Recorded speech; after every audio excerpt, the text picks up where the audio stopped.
കൃത്യമായ ഇടവേളകളിൽ പാർട്ടി സമ്മേളനങ്ങൾ നടത്തുക, ആ സമ്മേളനത്തിൽ വെച്ച് ജനാധിപത്യപരമായി മേലെ സമ്മേളനത്തിലേക്കുള്ള പ്രതിനിധികളെ തിരഞ്ഞെടുക്കുക, കമ്മിറ്റിയെ തിരഞ്ഞെടുക്കേണ്ട സമ്മേളനങ്ങൾ കമ്മിറ്റിയെ തിരഞ്ഞെടുക്കുക, സെക്രട്ടറിയെ കമ്മിറ്റി തിരഞ്ഞെടുക്കുക. ഇതെല്ലാം നല്ല ചിട്ടയോടെ 3 വർഷ കാലയളവ് വെച്ചുകൊണ്ട് തുടർച്ചയായി നടത്തുന്ന പാർട്ടിയാണ് CPIM. ഇത്തരമൊരു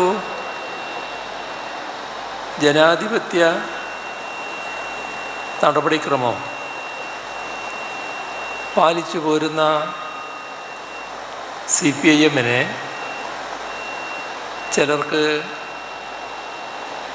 ജനാധിപത്യ പാർട്ടിയായി വിശേഷിപ്പിക്കാൻ വലിയ വിഷമാണ്. അവരുടെ കണ്ണിലുള്ള അവരെ ജനാധിപത്യ പാർട്ടി എന്ന് വിശേഷിപ്പിക്കുന്ന ജനാധിപത്യ പാർട്ടികളിൽ ചിലത്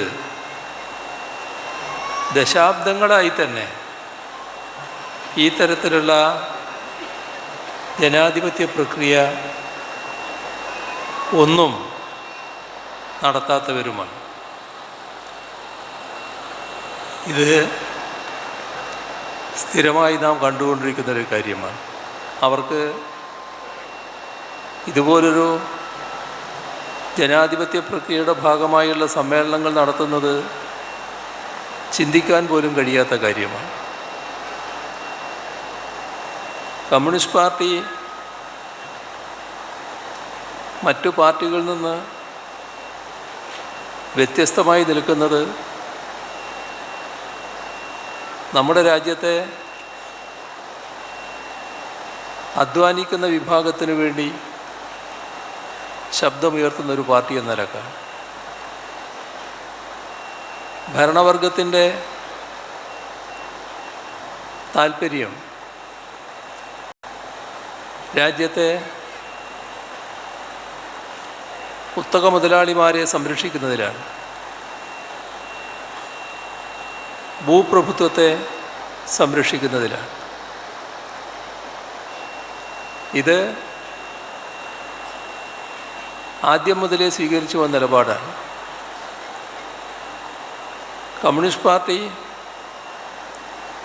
നമ്മുടെ രാജ്യത്ത് രൂപം കൊണ്ടപ്പോൾ തന്നെ ആ പാർട്ടിയെ വലിയ ഭീഷണിയായാണ് ഈ വിഭാഗമാകെ കണ്ടത്. പാർട്ടി രൂപം കൊള്ളുക എന്ന് പറഞ്ഞാൽ മഹാപാർട്ടിയൊന്നുമായ എല്ലാവരും രൂപം കൊള്ളുക. ഏതാനും പേര് കൂടി കമ്മ്യൂണിസ്റ്റ് പാർട്ടി എന്ന പേരിൽ ഒരു പാർട്ടി രൂപീകരിക്കുന്നു. അത് മതിയായിരുന്നു അവരിൽ വല്ലാത്ത ആശങ്ക ഉടലെടുക്കാൻ. കാരണം കമ്മ്യൂണിസ്റ്റ് പാർട്ടി തങ്ങളുടെ താല്പര്യങ്ങൾക്കെതിരായിട്ടാണ് നിലകൊള്ളുക. എന്താണ് അവരുടെ താല്പര്യം? ഏറ്റവും വലിയ മാനുഷിക മുഖം വെച്ച് പുലർത്തുന്ന പാർട്ടിയാണ് കമ്മ്യൂണിസ്റ്റ് പാർട്ടി. മനുഷ്യൻ്റെ പ്രശ്നങ്ങളോടൊപ്പമാണ് കമ്മ്യൂണിസ്റ്റ് പാർട്ടി നിൽക്കുന്നത്. അതെന്തുകൊണ്ടാണ് ഈ കൂട്ടർക്ക് വലിയ ആപത്തായി തോന്നുന്നത്? അവരുടെ താല്പര്യം സാധാരണ മനുഷ്യരുടെ താല്പര്യമല്ല. സാധാരണ മനുഷ്യരെ എത്രമാത്രം ദ്രോഹിക്കാൻ കഴിയും, എങ്ങനെയൊക്കെ അവരെ പിടിയാൻ പറ്റും, ഏതെല്ലാം രീതിയിൽ ചൂഷണം ചെയ്യാൻ സാധിക്കും, ഇതാണ് ആ വിഭാഗം ചിന്തിക്കുന്നത്.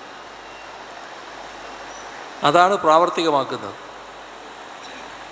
അതിൻ്റെ ഭാഗമായി ദുസ്സഹമായ ജീവിതമായിരുന്നു തൊഴിലാളികളടക്കമുള്ള ജനവിഭാഗങ്ങൾ നമ്മുടെ രാജ്യത്ത് നടത്തിപ്പോകുന്നത്. ആ നിലയെ ചോദ്യം ചെയ്യാൻ ഒരു പാർട്ടി ഉദയം ചെയ്യുന്നുവെന്ന് കണ്ടതുകൊണ്ടാണ് കമ്മ്യൂണിസ്റ്റ് പാർട്ടിയുടെ ഉദയം തന്നെ ആപത്താണ് എന്നവർക്ക് തോന്നാനിടയായത്. ബാക്കി ചരിത്രമാണ്, ഞാനതിൻ്റെ മറ്റു കാര്യങ്ങളിലേക്ക് പോകുന്നില്ല. ഒരുപാട് പ്രവർത്തനങ്ങൾ ഈ പാർട്ടി വേരോടാതിരിക്കാൻ നമ്മുടെ രാജ്യത്ത് നടത്തിയിട്ടുണ്ട്. ആദ്യം ബ്രിട്ടീഷ് സാമ്രാജ്യത്വമായിരുന്നു, പിന്നീടത് കോൺഗ്രസ് ഗവൺമെൻറ്റായിരുന്നു. എല്ലാം ചരിത്രത്തിൻ്റെ ഭാഗമായിട്ടുള്ള സംഭവങ്ങളാണ്. ഒരുപാട് കള്ളക്കേസുകൾ, വിവരണാതീതമായ പീഡനങ്ങൾ, ലോക്കപ്പിലും ജയിലിലും അനുഭവിക്കേണ്ടി വന്ന മനുഷ്യത്വഹീനമായ ഭേദ്യങ്ങൾ, പലർക്കും ജീവൻ ബലികൊടുക്കേണ്ടി വന്ന സംഭവങ്ങൾ, ഇതെല്ലാം കമ്മ്യൂണിസ്റ്റ് പാർട്ടിയുടെ വളർച്ചയുടെ ഘട്ടത്തിൽ ചരിത്രത്തിൻ്റെ ഭാഗമായി കാണാൻ നമുക്ക് സാധിക്കും. ഈ ഘട്ടത്തിലെല്ലാം പാർട്ടി വളരരുത്, ശക്തിപ്പെടരുത്, ഇതായിരുന്നു അവരെല്ലാം ആഗ്രഹിച്ചിരുന്നത്. പക്ഷേ അവരാഗ്രഹിച്ചതല്ല രാജ്യത്ത് നടന്നത്. കമ്മ്യൂണിസ്റ്റ് പാർട്ടി ഇത്തരത്തിലുള്ള ഒട്ടേറെ അതിക്രമങ്ങൾ നേരിടേണ്ടി വന്നെങ്കിലും ജനങ്ങൾക്ക് പ്രിയപ്പെട്ടതായി, അധ്വാനിക്കുന്നവർക്ക് പ്രിയപ്പെട്ടതായി. അങ്ങനെയാണ് രാജ്യത്ത് ആദ്യം തിരഞ്ഞെടുപ്പ് നടന്നപ്പോൾ 1952 പാർലമെൻറ്റിൽ സഖാവ് എ.കെ.ജിയുടെ നേതൃത്വത്തിലുള്ള കമ്മ്യൂണിസ്റ്റുകാർ അംഗീകൃത പ്രതിപക്ഷമായി പ്രവർത്തിക്കാൻ നിലയുണ്ടായത്. അന്ന് ചോദ്യം ചെയ്യപ്പെടാത്ത ശക്തിയായിരുന്നു കോൺഗ്രസ്. ആ കോൺഗ്രസ്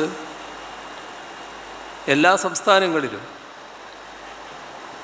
ഭരണം നടത്തുന്നു.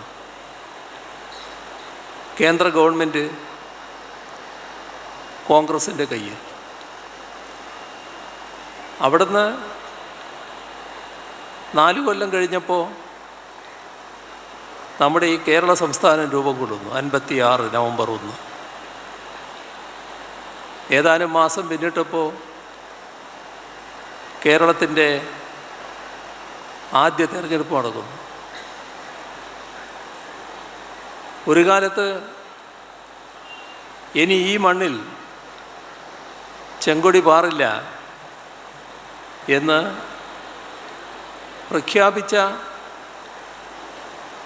നേതാക്കളുണ്ടായിരുന്നു. എന്തിൻ്റെ അടിസ്ഥാനത്തിൽ? നാടാകെ കമ്മ്യൂണിസ്റ്റുകാരെ വേട്ടയാടി, ആ വേട്ടയാടലിൻ്റെ ശക്തിയിലൂടെ കമ്മ്യൂണിസ്റ്റ് പാർട്ടി ഇല്ലാതായി എന്ന് വിശ്വസിച്ച അന്നത്തെ പ്രധാനപ്പെട്ടൊരു നേതാവായിരുന്നു പ്രഖ്യാപിച്ചത് ഇനിയിവിടെ ചെങ്കൊടി പാറില്ല എന്ന്. ആ ചെങ്കൊടിയുടെ പ്രസ്ഥാനത്തെ ജനങ്ങൾ കൈയൊഴിഞ്ഞില്ല. അവർ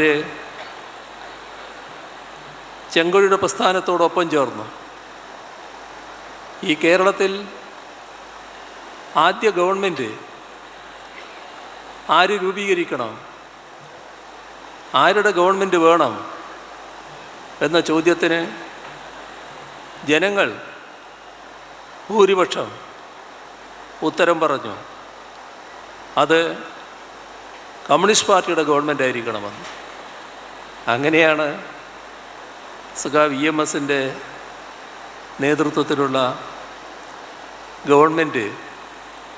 ഈ സംസ്ഥാനത്ത് ആദ്യമായി കോൺഗ്രസ് ചോദ്യം ചെയ്യപ്പെടാത്ത ശക്തിയായി നിൽക്കുന്നിടത്ത് ഇന്ത്യയിലെ ഒരു ചെറിയ മൂലക്ക് ഈ സംസ്ഥാനത്ത് അധികാരത്തിൽ വരുന്നത്.